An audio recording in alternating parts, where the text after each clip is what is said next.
আসসালামু আলাইকুম প্রিয় দর্শক, অন্য মঞ্চের আলাপ চাইতায় আপনাদের সকলকে আমন্ত্রণ জানাচ্ছি। আসসালামু আলাইকুম। আজকে আপনাদের সামনে আবার হাজির হলাম যে ইউনূস শাহী পদত্যাগের জন্য 5টি দাবি দিয়েছেন সেনাপ্রধানের কাছে, এবং সেটা রাষ্ট্রপতির কাছে পৌঁছানোর দায়িত্ব নাকি সেনাপ্রধানকে দিয়েছেন। এটা হচ্ছে যে ভেতরকার একদম সলিড ইনফরমেশন, যে ইনফরমেশনটা এখন থেকে 3 ঘন্টা আগে আমি পেয়েছি। তো উনি পদত্যাগ করে কি করবেন? আসলে উনি পদত্যাগ করবেন বলতে, যেহেতু এখন কেউই ওনাকে আর বিশ্বাস করছেন না, ওনাকে পদত্যাগ করতে হবে। সেনাপ্রধানও চাচ্ছেন না যে ওনার আন্ডারে কোনো নির্বাচন হোক। একটা তত্ত্বাবধায়ক সরকার এনে সেই সরকারের অধীনে একটা নির্বাচন করবেন, তার আগে উনি পদত্যাগ করে সেই সরকারের কাছে ক্ষমতা হস্তান্তর করে চলে যাবেন। আর এই বিষয়ে আসলে সেনাপ্রধান বা রাষ্ট্রপতি চুপ্পুর চাইতে আমেরিকা এবং ইউরোপীয় ইউনিয়নের চাপ সর্বোচ্চ বেশি। এই সব ঘটনাগুলো মিলিয়ে আপনার অবস্থা এমন পর্যায়ে পড়ছে যে ইউনূস প্রশাসনের উপর একটা চাপ পড়েছে। সেই চাপে এখন ইউনূস সাহেব 5টা দাবি জানিয়েছেন যে উনি পদত্যাগ করে তত্ত্বাবধায়ক সরকারের হাতে ক্ষমতা হস্তান্তর করে উনি চলে যাবেন। তবে তার 5টা শর্ত। শর্ত নাম্বার 1, ওনার বিরুদ্ধে কোনো মামলা করা যাবে না। শর্ত 2, অতীতের ওনার যত মামলা ছিল যেগুলো এখন খালাস দিয়েছে বিভিন্ন কোর্ট থেকে, সেগুলো পুনরুজ্জীবিত করা যাবে না। নাম্বার 3, ওনার যত প্রতিষ্ঠান আছে, এই যে গ্রামীণ ব্যাংক, গ্রামীণ টেলিকম, গ্রামীণ হাসপাতাল, গ্রামীণ ইউনিভার্সিটি, এবং উনি যেই এখন ওই মানব পাচারের যে লাইসেন্সটা নিয়েছেন এবং বাকি ব্যবসা, কোনো কিছুর কোনো ক্ষতি সাধন করা যাবে না। এগুলো সব যেটা যেভাবে আছে ওভাবেই থাকবে। এইটার ব্যাপারে কেউ কোনো নাক গলাতে পারবেন না, মানে ব্যবসা বাণিজ্য ওনার চলতে হবে। নাম্বার 4, উনি সহ ওনার এই মন্ত্রী পরিষদের বাকি যারা আছেন ওনাদের সবাইকে সেফ এক্সিট বিশেষ চার্টার্ড বিমানে নির্দিষ্ট গন্তব্যে পৌঁছে দিয়ে আসতে হবেন। এবং নাম্বার 5, জুলাই আগস্টের যে ঘটনা বা যা কিছু ঘটেছে, যা কিছু হয়েছে, এগুলো কোনো কিছুতেই উনি, ওনার পরিবার, ওনাদের যেই মন্ত্রী পরিষদ এই মুহূর্তে আছেন, উপদেষ্টা পরিষদ, তাদের পরিবার পোষ্য কাউকে কোনো বিষয়ে জড়ানো যাবে না। এই 5টি শর্ত মেনে নেওয়ার জন্য বিশেষভাবে অনুরোধ করেছেন আমাদের সেনাপ্রধানের কাছে, এবং সেনাপ্রধানকে অনুরোধ করেছেন এই খবরটা যাতে রাষ্ট্রপতির কাছে পৌঁছে দেওয়া হয়।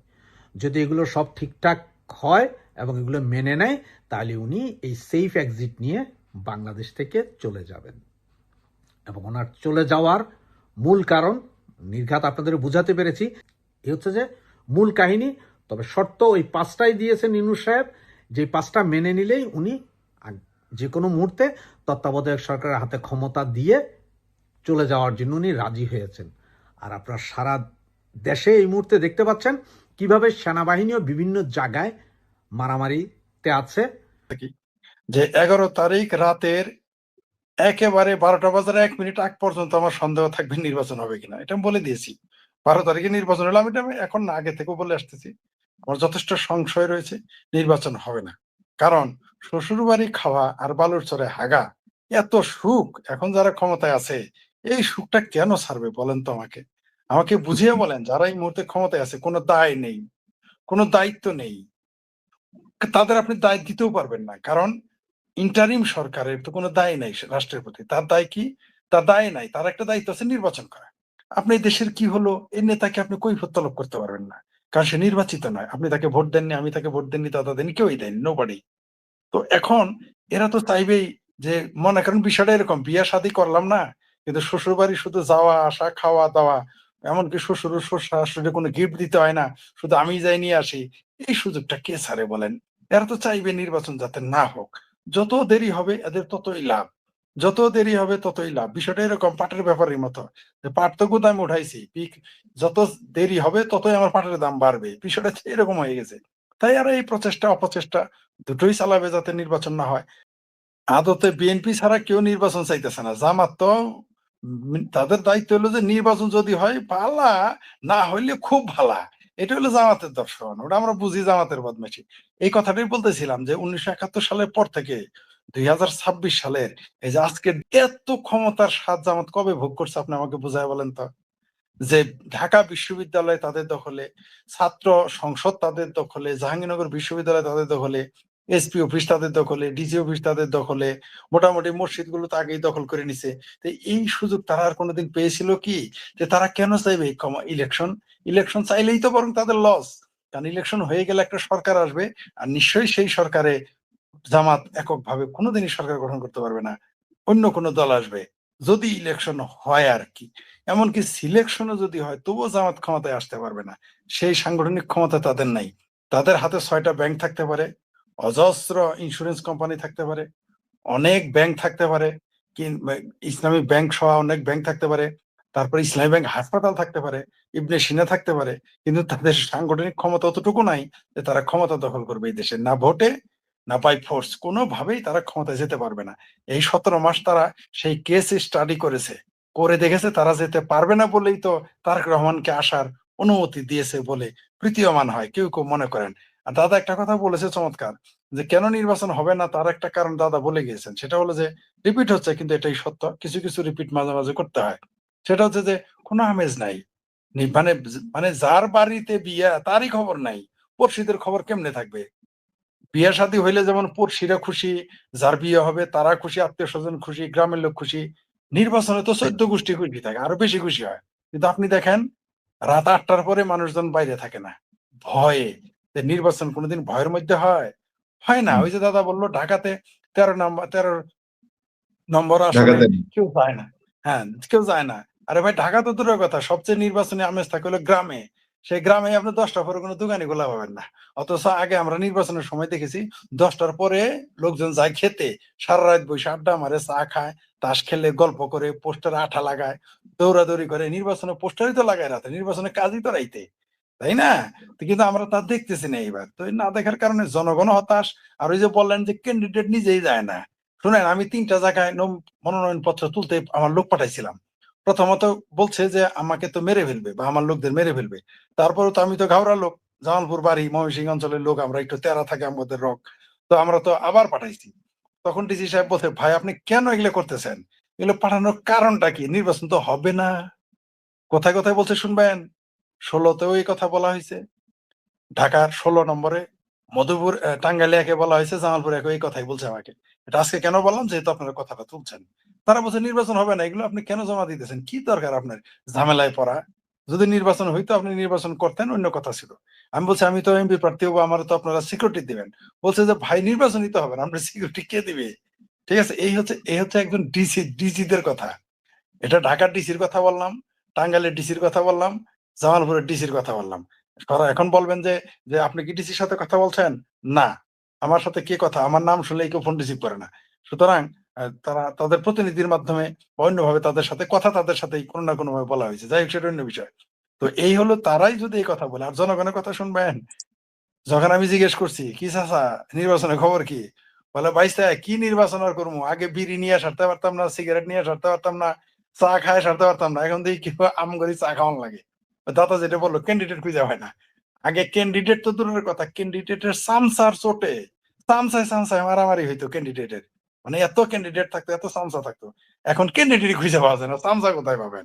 তো এই অবস্থায় তো আপনি নির্বাচন কেন আপনি আশা করেন না? দ্বিতীয় যে প্রশ্ন করছেন, নির্বাচন হলে কি হবে? এই দেশে যদি নির্বাচন না হলে কি হবে? নির্বাচন হলেও বলে দেই আমি, বাংলাদেশ খাদের কিনারায় গিয়ে পড়বে। আর যদি নির্বাচন নাও হয় তাহলে জাহান্নামের চৌরাস্তায় পড়বে। ফলাফল একটাই নির্বাচন সম্পর্কে। যদি নির্বাচন হয় তাহলে তরমুজ পড়বে চাকুর উপরে। আর নির্বাচন যদি না হয় তাহলে তরমুজ পড়বে চাকুর উপরে। মানে ফলাফল কিন্তু একই। অর্থাৎ তরমুজ কাটা যাবে। বিষয়টা এরকম। বাংলাদেশটা এখন তরমুজে পরিণত হয়েছে। বাংলাদেশ এখন গনিমতের মাল। যার যেভাবে ইচ্ছা যা ইচ্ছা তাই করতেছে।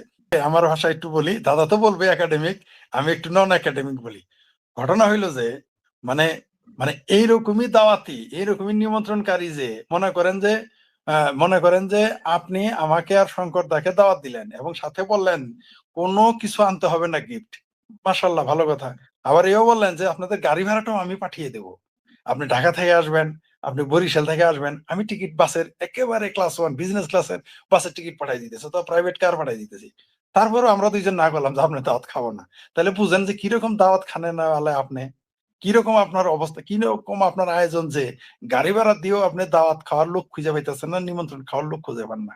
এটা একটা হাস্যকর, পৃথিবীর ইতিহাসে বোধহয় এরকম কোনো ঘটনা ঘটে নাই যে যেই দেশে নির্বাচন হবে, নির্বাচন কমিশনার বলবে বা যারা ক্ষমতায় তারা বলবে আপনারা আসেন, প্রতিনিধিত্ব করতে খরচপাতি আমরা দেবো। এই জীবনে প্রথম শুনলাম।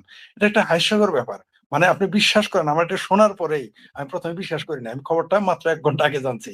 এত হাসির বিষয় এটা যে আজ পর্যন্ত প্রতিনিধিরা সবসময় আসতে চায়, বরং আমরা দেখেছি সরকার না করে আসতে দিব না, আসতে দিব না, কারণ দুর্নীতি করবে। আর এরা ডাকে তাও আসে না, ডালমে কুস্ত কাল্লা হায়, কারণ তারা বুঝে ফেলেছে যে এই নির্বাচন হবে বাংলাদেশের ইতিহাসে সবচেয়ে বিতর্কিত এবং নিকৃষ্ট নির্বাচন। তো এই কালা দাগ ইউনূসের গায়েই থাকুক, আসিফ সারের গায়েই থাকুক, ওয়াকার সাহেবের গায়েই থাকুক, নির্বাচন কমিশনারের গায়েই থাকুক, জাতিসংঘের পর্যবেক্ষক দল কোন দুঃখে দাগ নিতে যাবে, সেই জন্য তারা আসবে না। তবে এরা না আসার মধ্যেও প্রমাণ হয়ে গেছে যে বাংলাদেশের নির্বাচন এটা হচ্ছে না, অথবা নির্বাচন ভালো হবে না, হওয়ার প্রশ্নই আসে না। এরা তো টিকে আছে মব কালচারের উপরে, এই মব সন্ত্রাসের ঘাড়ে চড়েই তো তারা টিকে আছে। তো এরা তো চলতে দিতেই পারে। আর আপনি দেখেন, আপনি তো বললেন যে সকালে ধরলো, বিকেলে রিমান্ড দিল, সন্ধ্যায় ছেড়ে দিল। অথচ আমরা বীর মুক্তিযোদ্ধা যাদের বয়স ৮০-র উপরে, ৮২-৮৩, তাদের মাসের পর মাস জেলে থাকতে দেখেছি। এমনকি এই দেশের একজন প্রখ্যাত শিক্ষাবিদ কলিমুল্লাহ স্যারকে বিনা কারণে তাকে জেলে পাঠানো হয়েছে। আমরা তাকে দেখতে পেলাম, তারা জেলে আছে, জামিন দেওয়া তো দূরের কথা। আরেকজন আছে সবচেয়ে নিরীহ প্রাণী, যেটা আমি বাংলাদেশের হিন্দুদের নিরীহ প্রাণী মনে করি, I am sorry to say. তো নিরীহ প্রাণীদের একাংশের একটা নেতা, এই কি যেন নাম তার, চিন্ময় কৃষ্ণ দাস। চিন্ময় কৃষ্ণ দাসকে বছর হয়ে গেল তাকে জেলে রাখা হয়েছে। শুধু জেলেই রাখা হয় নাই, তার উকিলও নিয়োগ দেওয়া যাবে না, সেই ভয়ে রবীন্দ্র ঘোষ তো ভারতেই চলে গেছে ভয়ে। তো এই যে এমনকি বলা হয়েছে তিনি ফিরে আসলে তাকে গ্রেপ্তার করবে, তার কোনো উকিল নিতে দিবে না। এটা প্রকাশ্য বলেছে, এমন না যে এটা গোপন। তাহলে সেইখানে আবার তার নামে মামলা দিতেছে যে তিনি নাকি বাংলাদেশের বাংলাদেশের পতাকার উপরে তাদের ইসকনের বা ভারতীয় কোনো রঙের বা পতাকা বা সনাতনী ধর্মের কোনো পতাকা বা নিশান সেখানে নাকি দিয়েছিলেন, যদিও এটা সর্বৈব মিথ্যা। কিন্তু আমরা দেখলাম যে বাংলাদেশের পতাকার উপরে আইএসআই এর পতাকা নিয়ে দেলোয়ার হোসেন সাইদির ছেলেও ঘুরলো। তারপরে আরো অন্যান্য ছেলেদের মেয়েদের আমরা দেখলাম আইএসআই এর পতাকা বাংলাদেশের পতাকার উপরে পথ পথ করে চালাইলো, এবং তারা সেটা ব্রেভলি সেটা ভিডিও করে নিজেরাই চাললো। তাদের গ্রেপ্তার তো দূরের কথা, তাদের নামে মামলা তো দূরের কথা, তাদের নামে সমালোচনা হয় নাই, একটা বাক্য কেউ ব্যয় করে নাই। কিন্তু চিন্ময় কৃষ্ণ দাসকে বছরের পর বছর ধরে জেল খাটতেছে, এবং যতদিন এই ইউনূসের মব সন্ত্রাস এবং ইউনূস থাকবে, মাশাআল্লাহ কোনোদিনই তাকে মুক্তি দেওয়া হবে না, এতে কোনো সন্দেহ নাই। সেই জায়গায় আমরা কি দেখলাম, প্রকাশ্য আপনি যেটা বললেন যে হবিগঞ্জে প্রকাশ্য আত্মস্বীকৃত খুনিকে ভি সাইন দিয়ে দেখিয়ে তাকে হাসতে হাসতে আমরা বের হইতে দেখলাম আদালত থেকে। ৫০ কোটি টাকার চাঁদাবাজির মামলা যার বিরুদ্ধে, তাকে দেখলাম হাসতে হাসতে মোটামুটি নাচতে নাচতে বেরিয়ে আসলেন রিমান্ডে দেওয়ার পরেও। তার চাইতে ভয়ঙ্কর ব্যাপার, বাংলাদেশের স্বরাষ্ট্র, আপনারা উপদেষ্টা বলেন, আমি দুঃখিত তাকে অপদেষ্টা না বলে আর পারতেছি না, কারণ তিনি বলেছেন যে তথাকথিত জুলাই যোদ্ধাদের গ্রেপ্তার করলে নাকি সরকারের অনুমতি লাগবে। আমরা জানি না যে বাংলাদেশের সংবিধানের উপরে কেবল ২ জন মানুষ, একটা হচ্ছেন বাংলাদেশের রাষ্ট্রপতি এবং সুপ্রিম কোর্টের যিনি বিচারপতি, প্রধান বিচারপতি। এই ২ জন মানুষের উপরে সংবিধান কাজ করবে না, এদের একটু ছাড় দেওয়া হয়েছে। এছাড়া স্বয়ং প্রধানমন্ত্রী আইন আদালতের সংবিধানের উপরে নাই। আর জুলাই যোদ্ধারা, তথাকথিত জুলাই যোদ্ধারা, তারা এত বড় হয়ে গেল যে তাদের গ্রেপ্তার করলে সরকারের অনুমতি নিতে হবে।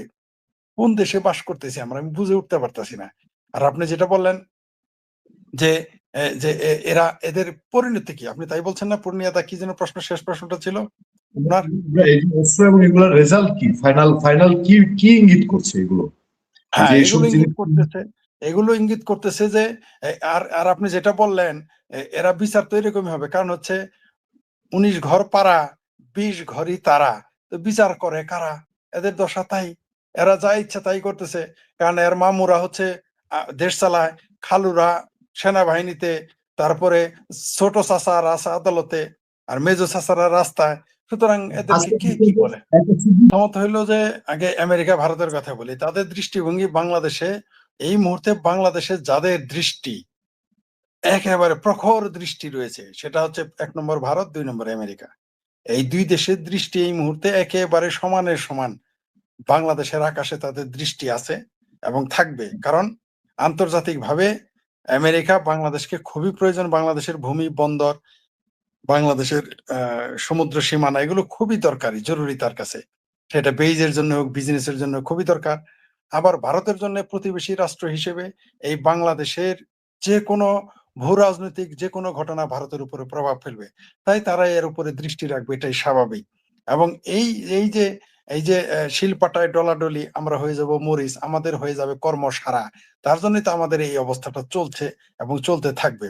আর যেটা বললেন যে নির্বাচনের কথা, ইনকিলাব মঞ্চ বা অন্যান্য যেগুলো বললেন, শোনেন এগুলো হচ্ছে ইনফ্লুয়েঞ্জা, এগুলো কোনো দল না। বৈষম্য বিরোধী বলেন, এনসিপি বলেন, ইনকিলাব মঞ্চ বলেন, এগুলো কি রাজনৈতিক দল? এরা কবে আসছে? এদের জন্ম কবে? কারা এদের জন্ম দিল? কারা এদের পয়দা করলো? এগুলো সেনাবাহিনীরই পয়দা, ডিজিএফ এরই পয়দা, ইউনূসেরই পয়দা, জামাতের পয়দা। তাদেরই ছেলে তাদের বিরুদ্ধে বক্তব্য দিতেছে, যেখানে বাংলাদেশে সেনাবাহিনীর নাম শুনলে পেশাব করে দেয় মানুষ ধরার আগেই। সেই জায়গায় তারা ইট খুলে নিতে চায়, সেনাবাহিনীকে কুকুর বলে, সেনাবাহিনী ক্যান্টনমেন্টে আগুন ধরিয়ে দেবে ইত্যাদি ইত্যাদি বলে। সেনাবাহিনীর সামনে তারা মারামারি করে। এগুলো কি আজকারা ছাড়া সম্ভব? আপনি যদি আপনার সন্তানরা আজকারা না দেন, এগুলো করতে বেয়াদবি করতে পারবে? এগুলো কারা করতে পারে? বাংলাদেশের বড় বড় ডাকসাইটের নেতারা সেনাবাহিনীর ডরেই তো তারেক রহমান 17 বছর লন্ডনে গিয়েছিল। আর এইখানে তারা 17 মিনিট পর পর সেনাবাহিনীর বিরুদ্ধে কথা বলে। আর আপনি একটা কথা খুবই গুরুত্বপূর্ণ বলেছেন, এটা আমাদের জন্য দুঃখজনক, বেদনাদায়ক। পৃথিবীতে এরকম বেইজ্জতি করছে কোন সেনাবাহিনীকে বাংলাদেশে প্রথম। যুদ্ধ করা আর বেইজ্জতি করা দুই জিনিস। অর্থাৎ আপনার সাথে আমার মুখোমুখি হলো, আমরা ফাইট করলাম, হারলাম, জিতলাম, সেটা আলাদা। কিন্তু বেইজ্জতি কোনোদিন এরকম ভাবে কেউ করে নাই। যেভাবে বাংলাদেশের সেনাবাহিনীকে বেইজ্জতি করা হচ্ছে, বাংলাদেশের সেনাবাহিনীকে আনসার বানিয়ে ফেলা হয়েছে। আর পুলিশ বাহিনী তো নাই এখন। যে পুলিশ বাহিনীর সামনে বলে তাদের লোকদের পুড়ে মেরে জ্বালিয়ে দিয়েছে, তাকে গ্রেপ্তার করতে সাহস পায় না। আর আমাদের কথায় বা আপনাদের কথায় বা আপনার আমার মতো লোকজন কথা বললে বাধ্য হয় গ্রেপ্তার করতে, পরের দিনই আবার ছেড়ে দেয়। সেই পুলিশ বাহিনী অথর্ব, এরা নিজেদেরই বিচার করতে পারে না, এরা অন্যদের কি করবে? সেনাবাহিনী বাংলাদেশে এই মুহূর্তে সবচেয়ে হাস্যকর বাহিনী। সেনাবাহিনী মনে করেছে যে তারা তাদের ক্ষুদ্র স্বার্থ উদ্ধারের জন্য নিজেদের এত নিচে নামিয়ে ফেলেছে যে এই যে নামিয়ে ফেলে, এটা কিন্তু তারা আর জীবনে মাথা উঁচু করে দাঁড়াতে পারবে না। জি নমস্কার, আমি তরুণ ঘোষ। আমেরিকার প্রেসিডেন্ট ডোনাল্ড ট্রাম্প তিনি মাঝে মাঝেই হয়তো ভুলে যান তিনি একটা বৃহৎ শক্তিধর রাষ্ট্রের তিনি রাষ্ট্রপ্রধান। মাঝে মাঝে এত চরম মিথ্যে কথা বলে দেন প্রকাশ্যে, নির্লিপ্তভাবে, যেটা একেবারে মানে কেউ সূর্যোদয়ের মতো মানে সত্যিকে উল্টে দেওয়া। যখন সূর্যোদয় হচ্ছে তখন বলা হবে যে সূর্যাস্ত হচ্ছে। আজকে একটা খবর বেরিয়েছে আমাদের এখানে, সেটা হচ্ছে ইন্ডিয়া টুডে বার করেছে। এই ভিডিওটা আমি কালকে পোস্ট করব, আমি আজকে করে রাখছি, কারণ এই ভিডিওটা এখন ছাড়তে দেরি করবে। যখনই আমেরিকার বিরুদ্ধে যখনই কোনো রকম খবর হয়, তখনই কিন্তু মানে ইউটিউব রেস্ট্রিকশনে ফেলে রেখে দেয় অন্তত 10 ঘন্টা। তাই আজ রাত্রে আমি করে রাখছি, কালকে এটাকে আমি আপনাদের দেখাবো। ইন্ডিয়া টুডে কি লিখছে? Sir, may I see you please? PM Modi said Trump latest in his India remarks. এই দেখুন,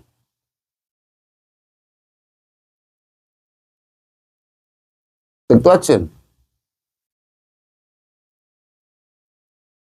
এটা কবে বেরিয়েছে? এটা বেরিয়েছে 7 তারিখ।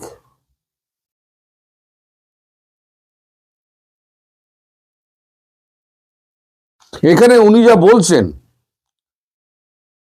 তাতে উনি বলছেন যে মোদি আমাকে ফোন করেছিল, ফোন করে উনি বলেছেন, মোদি বলেছেন যে আমাকে আর ট্যারিফ বাড়াবেন না, আমি আপনার সঙ্গে দেখা করতে চাই। উনি 62টা অ্যাপাচে হেলিকপ্টারের উনি অর্ডার দিয়েছেন। আমরা 5টা হেলিকপ্টার আমরা দিয়েছি। পুরোটা ডাহা মিথ্যে কথা।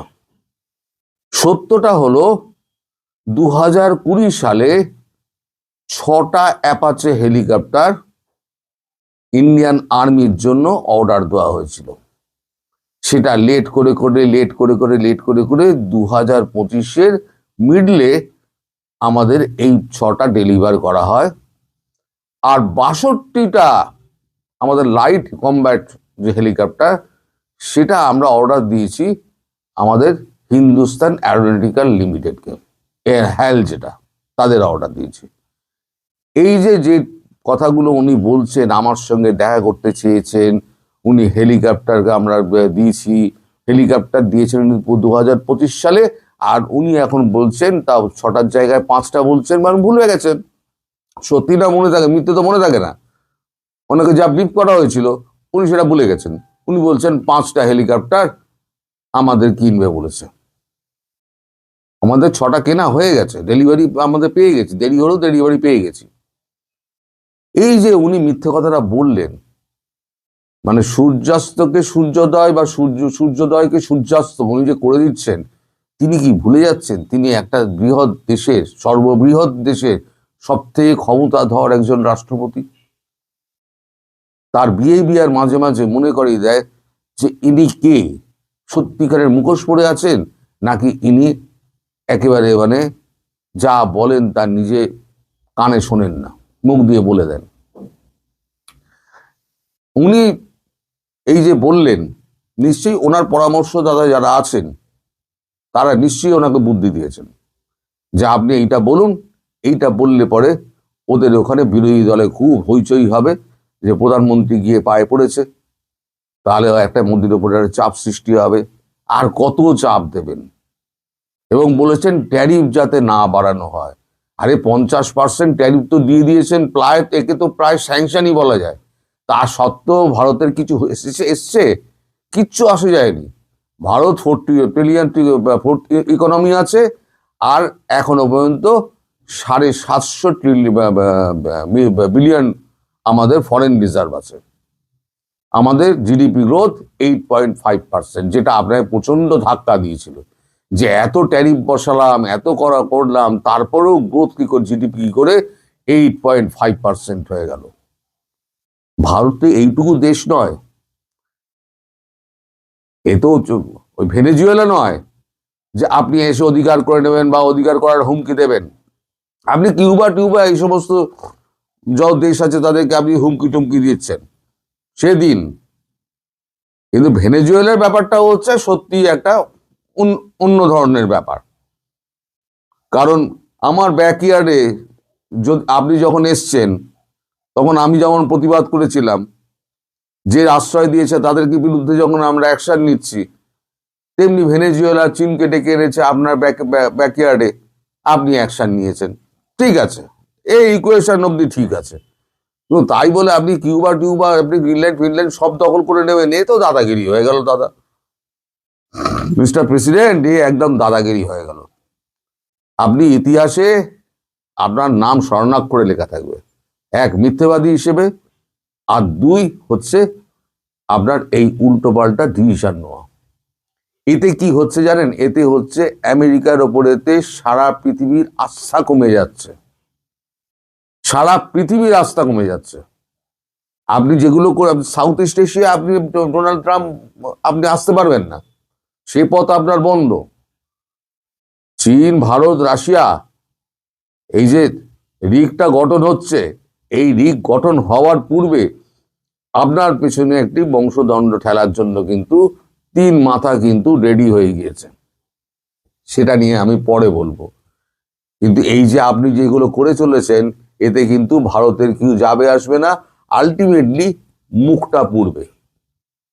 আমাদের বিদেশ মন্ত্রক থেকে খুব শীঘ্রই, আমি এই ভিডিওটা আমি কালকে যখন ছাড়বো, তখন বিদেশ মন্ত্রক থেকে নিশ্চয়ই একটা কড়া প্রতিক্রিয়া দিয়ে একটা বিবৃতি দেওয়া হবে আগামীকাল, মানে 8 তারিখ। আজ আমি 7 তারিখে ভিডিওটা করছি, 8 তারিখে কড়া প্রতিক্রিয়া দেওয়া হবে, সেটা নিয়েও আমি একটা ভিডিও করব। কারণ এটা জলজ্যান্ত, এই মিথ্যে কথাটা কেউ সহ্য করবে না। নরেন্দ্র মোদী আপনার ফোন ধরেন না, আপনি নিজে বলেছেন আমি মোদীকে 7 বার ফোন করেছিলাম, মোদী আমার ফোন ধরেনি, তাতে আমি অপমানিত হয়েছি। আপনি সেই মোদিকে বললেন যে নরেন্দ্র মোদী আপনার পায়ে ধরেছিল, আপনার বলেছিল স্যার আমি আপনার সঙ্গে দেখা করতে চাই। কোথায় আছেন আপনি? আপনি যা খুশি তাই বলে দেবেন, বিশ্ব মেনে নেবে। বিশ্বের কাছে আপনি ক্রমশ হাস্যস্কর হয়ে উঠছেন। আপনি আমি কোনো ব্যাপারে আপনাকে সাপোর্ট করি, কিন্তু যখনই আপনি ভারতের বিরুদ্ধে এবং নরেন্দ্র মোদীর বিরুদ্ধে আপনি যখন মিথ্যে কথাগুলো বলবেন না, তখন ভারতবাসী কেউ মেনে নেবে না, কেউ আপনাকে মেনে নেবে না। দেখুন কালকে বিদেশ মন্ত্রক থেকে আপনার মুখে কেমন একটা ঝাঁটা মারে। আসসালামু আলাইকুম দর্শক, আপনাদের সাথে আমি আতিক রহমান পূর্ণিয়া। বাংলাদেশের নিরাপত্তা উপদেষ্টা ডক্টর খলিলুর রহমান ভিনদেশী নাগরিক। এই বাংলাদেশের বাংলার জাতীয় নিরাপত্তার দায়িত্ব পালন করেন অন্য দেশের একজন। জন্মসূত্রে ডক্টর খলিল বাংলাদেশি হলেও, ঢাকার স্থায়ী বাসিন্দা হলেও তিনি বাংলাদেশের ভোটার না। বাংলাদেশের নাগরিকত্ব তিনি ছুঁড়ে ফেলে দিয়েছেন অনেক আগে তার নিজের ব্যক্তিগত পারিবারিক জীবনের জন্য। এবং সেই ভিনদেশি মানুষ, ভিনদেশি এজেন্ট, ভিনদেশকে ওন করা লোক আমাদের জাতীয় নিরাপত্তা দেখছেন। সেই মানুষ হঠাৎ করে উড়ে গিয়েছেন ওয়াশিংটনে। প্রায়ই যান, তার উৎপত্তি সেই ওয়াশিংটন থেকে, এবং ওয়াশিংটন অনেকটা তাদের ডাল ভাতের মতন, সেখানেই যাওয়া আসা করেন। আবার গেছেন, কেন গেছেন? যখন বাংলাদেশের অভ্যন্তরীণ আইন শৃঙ্খলা পরিস্থিতি ভেঙে পড়েছে, যখন বাংলাদেশের অর্থনীতি ভঙ্গুর অবস্থায়, যখন এই দেশে নির্বাচনের নামে একটি তামসা আয়োজন হতে চলেছে, যখন এই দেশের মব কালচারে যে কোনো মানুষের জীবন তাহি অবস্থা, সেই সময় ডক্টর ইউনূসের কোন মিশন নিয়ে ওয়াশিংটনে ছুটে গেছেন খলিলুর রহমান? নাকি খলিলুর রহমানকে ওয়াশিংটন ডেকে পাঠিয়েছে বিশেষ কোনো বার্তা দিতে? চলুন আমরা সেদিকে নজর দিব। আমাদের সামনে বেশ কিছু খবর আছে, সেই খবরগুলোর দিকে আপনাদের নজর দেই। খলিলুর রহমানের এই সফর সংক্রান্ত, যেখানে বলা হচ্ছে বাংলাদেশের জাতীয় নিরাপত্তা উপদেষ্টা খলিলুর রহমান বুধবার কার্যত গোপনে ওয়াশিংটন উড়ে গিয়েছেন। বৃহস্পতিবার সন্ধ্যায় তার আমেরিকায় যাওয়ার বিষয়টি বাংলাদেশের মিডিয়ায় জানাজানি হয়েছে।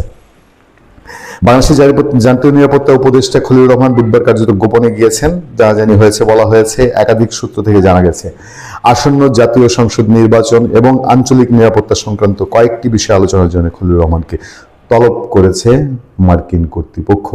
নিজে থেকে যাননি, তাকে তলব করা হয়েছে। এবং ঢাকায় মার্কিন দূতাবাস সূত্র জানা গেছে, বাংলাদেশের জাতীয় নিরাপত্তা উপদেষ্টা ওয়াশিংটনে আমেরিকার রাজনীতি বিষয়ক আন্ডার সেক্রেটারি এলিসন হুকারের সঙ্গে বৈঠক করবেন। ওই বৈঠকে দক্ষিণ ও মধ্য এশিয়া বিষয়ক সহকারী মার্কিন বিদেশ সচিব, ভারতীয় বংশোদ্ভূত পল কাপুর, বড় খেলোয়াড়, এবং দিল্লিতে মার্কিন রাষ্ট্রদূত তথা দক্ষিণ ও মধ্য এশিয়া বিষয়ক যুক্তরাষ্ট্রের বিশেষ দূত সার্জিও গোরো উপস্থিত থাকবেন। পাশাপাশি আমেরিকার সহকারী বাণিজ্য প্রতিনিধি ব্র্যান্ডন লিঞ্চের সঙ্গে জাতীয় নিরাপত্তা উপদেষ্টা খলিলুর রহমানের একটি বৈঠক হওয়ার কথা রয়েছে। এগুলো সবই সূত্রের খবর। একাধিক সূত্র জানাচ্ছে, বাংলাদেশের নির্বাচন নিয়ে খলিলুর রহমানকে মার্কিন প্রশাসন তাদের অভিমত জানিয়ে দেবে। রাজনৈতিক ও কূটনৈতিক মহলের একাংশের মতে আওয়ামী লীগকে বাদ দিয়ে নির্বাচন করার বিষয়ে মার্কিন প্রশাসনের উপর নানা মহল থেকে চাপ তৈরি হয়েছে। মার্কিন প্রশাসন মনে করছে, আওয়ামী লীগ ছাড়া ভোট হলে নির্বাচনের পর দেশে বড় ধরনের অশান্তি তৈরি হতে পারে। এমন আশঙ্কার কথা শেখ হাসিনা পুত্র সজীব ওয়াজেদ জয় একাধিকবার বলেছেন। যদিও প্রার্থীদের মনোনয়নপত্র পেশের পর্ব শেষ হয়ে গিয়েছে, আনুষ্ঠানিক প্রচার শুরু হবে কয়েকদিনের মধ্যে। আপনারা জানেন যে যদি আওয়ামী লীগবিহীন নির্বাচন হয় তাহলে সামনে বাংলাদেশের অস্থিরতা বাড়বে। এটা বাংলাদেশের ভেতরেও অনেকেই অনেকভাবে সেটা বলে আসছেন। এবং এই প্রেক্ষাপটে ভারত এবং আমেরিকার তাদের নিজেদের জনগণের ভেতরে একটা চাপ তৈরি হয়েছে। জানা গেছে, বাংলাদেশের ক্রমবর্ধমান সাম্প্রদায়িক সহিংসতার ঘটনা মার্কিন যুক্তরাষ্ট্র অত্যন্ত ক্ষুব্ধ ও বিচলিত। বাংলাদেশ সংখ্যালঘুদের বৃহত্তর সংগঠন বাংলাদেশ হিন্দু বৌদ্ধ খ্রিস্টান ঐক্য পরিষদ দাবি করেছে, শুধু গত ডিসেম্বর মাসেই সে দেশে 10 জন হিন্দু সাম্প্রদায়িক হিংসার বলি হয়েছেন। 50টি বেশি পরিবারের উপর হামলা, চুরি, ডাকাতি, ধর্ষণের ঘটনা ঘটেছে। খলিলুর রহমান আমেরিকার সফর নিয়ে কৌতূহলের আরও একটি বড় কারণ তার ওয়াশিংটন যাওয়ার বিষয়টি সরকারের তরফে গোপন রাখার চেষ্টা। সাধারণত এই ধরনের সফরের কথা বিদেশ মন্ত্রক থেকে সংবাদ সম্মেলনের মাধ্যমে জানানো হয়ে থাকে, কিন্তু খলিলুর রহমানের সফরের বিষয়টি অন্তর্বর্তী সরকার নেতৃত্ব জানায়নি। তিনি আমেরিকায় পৌঁছে যাওয়ার পর বৃহস্পতিবার সন্ধ্যায় এই খবর মিডিয়ায় জানাজানি হয়। আমরা তার বিদেশ সফর সংক্রান্ত সরকারি একটি ডিওর কপি আমরা দুদিন আগেই পেয়েছিলাম, এবং সেখান থেকে আমরা নিশ্চিত হয়েছিলাম যে খলিলুর রহমান তিনি আমেরিকায় উড়ে যাচ্ছেন বা তাকে আমেরিকায় ডেকে পাঠানো হয়েছে। জানেন, পল কাপুর এবং নতুন মার্কিন অ্যাম্বাসেডর, তারা দুজনেই আগের যারা ছিলেন ডোনাল্ড লু এবং পিটার হাসের চেয়ে একটু ভিন্ন ধারার মানুষ, এবং ভারতীয় বংশোদ্ভূত হওয়ার কারণে তাদের ভিন্ন রকম চিন্তা ভাবনা, ভিন্ন রকম বৈশিষ্ট্য রয়েছে। এদিকে বাংলাদেশের পত্রপত্রিকা আরো যে খবর আছে সেটা হচ্ছে যুক্তরাষ্ট্র সফরে গেছেন জাতীয় নিরাপত্তা উপদেষ্টা খলিলুর রহমান স্থানীয় সময় বুধবার বৃহস্পতিবার, এটা বলা হয়েছে। এছাড়া তিনি সহকারী, সেখানে হচ্ছে ওয়াশিংটন ডিসিতে মার্কিন বাণিজ্য প্রতিনিধি অ্যাম্বাসেডর জেমিসন গ্রিয়ারের সঙ্গে সাক্ষাৎ করেছেন তিনি। এছাড়া তিনি সহকারী ইউএসটিআর ব্র্যান্ডন লিঞ্চের সঙ্গেও পৃথক বৈঠক করবেন। ওয়াশিংটনে বাংলাদেশ দূতাবাসের প্রেস মিনিস্টার গোলাম মুর্তজা জানিয়েছেন, তিনি জানান অ্যাম্বাসেডর গ্রিয়ারের সঙ্গে বৈঠককালে ডক্টর খলিলুর রহমান বাংলাদেশ ও যুক্তরাষ্ট্রের মধ্যে বাণিজ্য ব্যবধান কমানোর ক্ষেত্রে, আপনারা জানেন যে ইতিমধ্যে এই বাণিজ্য নিয়ে বাংলাদেশ আবার নতুন সিদ্ধান্ত নিয়েছে, যুক্তরাষ্ট্রের কাছে আবারও আবেদন করবে, সেগুলো নিয়ে চিত্র তুলে ধরে তিনি বলেন, পারস্পরিক বাণিজ্য চুক্তিটি আনুষ্ঠানিকভাবে কার্যকর হওয়ার আগেই বাংলাদেশ যুক্তরাষ্ট্র থেকে আমদানি উল্লেখযোগ্যভাবে বৃদ্ধি করার মাধ্যমে বাণিজ্য ঘাটতি কমানোর ক্ষেত্রে বড় ধরনের সাফল্য অর্জন করছে এবং চুক্তির কিছু গুরুত্বপূর্ণ দিক ইতিমধ্যে বাস্তবায়ন করেছে। এই পরিপ্রেক্ষিতে ডক্টর খলিলুর রহমান বর্তমান 20% পারস্পরিক শুল্ক কমানোর জন্য ইউএসটিআর এর কাছে প্রস্তাব দেন। অ্যাম্বাসেডর গিয়ার এই প্রস্তাবটি ইতিবাচকভাবে বিবেচনার আশ্বাস দেন।